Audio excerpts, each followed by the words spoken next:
বন্ধুরা, এই ব্যক্তিটাকে ভালো করে চিনে রাখো। নিজের জন্মদিনে নিজেই বেলুন সাজায়, আবার নিজেই সেই বেলুনগুলো খুলে ফাটায়। আর আমি হচ্ছে সেই ব্যক্তি যে ঘর গোছাবে, আবার ঘরকে নোংরা হলে পরিষ্কারও করতে হবে। কৃষুর জন্মদিনে অর্ধেক ঘটনা তো তোমাদেরকে বলেছিলাম, চলো আজ পুরোটাই বলি। সকাল সকাল টিফিন তৈরি করে পাশের হোস্টেলের কিছু অনাথ বাচ্চাদের ডেকে ওদের সঙ্গে আনন্দের মুহূর্তটাকে ভাগ করে নিলাম।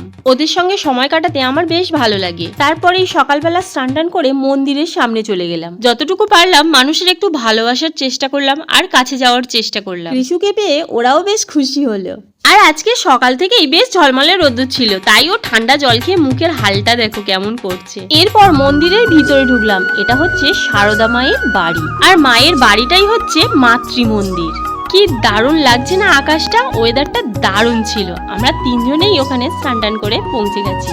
দারুণ সময়টা কাটলো সকালবেলা। দেখো, এটা হচ্ছে সারদা মায়ের নতুন বাড়ি। এখনো সেই খড়ের ছাউনি, মাটির বাড়ি রয়ে গেছে, যেন মনে হচ্ছে খাতাতে কেউ ছবি এঁকে দিয়ে গেছে, তাই না? আমি যতবারই এখানে আসি মুগ্ধ হয়ে বাড়িগুলোকে খালি দেখতে থাকি। তারপরে ওখান থেকে চলে আসার পরে টায়ার্ড হয়ে শুয়ে পড়লে হবে না, এসেই মত্তনি দুপুরে রান্না আরম্ভ করে দিলাম। ছেলের জন্মদিন বলে কথা, অনেক রকম রান্না করে থালা সাজিয়ে দিতে হবে না?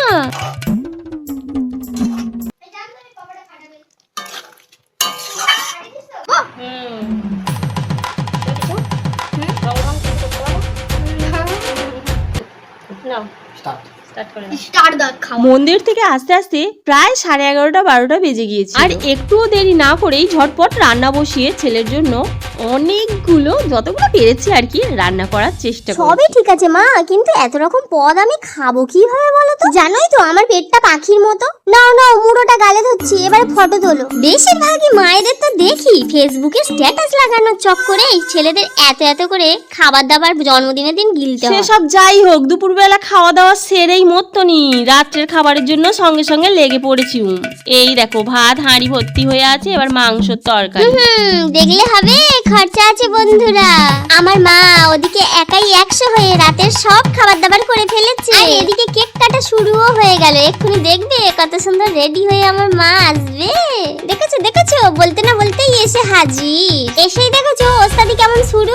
বন্ধুরা, এবারে বলো তো আমার মাকে কেমন লাগছে? আমি যে ড্রেসটা পরে আছি আর আমার মা যে ড্রেসটা পরে আছে, দুটোই আমার মা বানিয়েছে। যদি তোমরাও এইরকম ড্রেস পরতে চাও তাহলে আমার মায়ের সঙ্গে কন্ট্যাক্ট করো, মানে কমেন্ট করে জানাও আমাদের ড্রেসটা কেমন লাগছে আর তোমরা এরকম নেবে কিনা।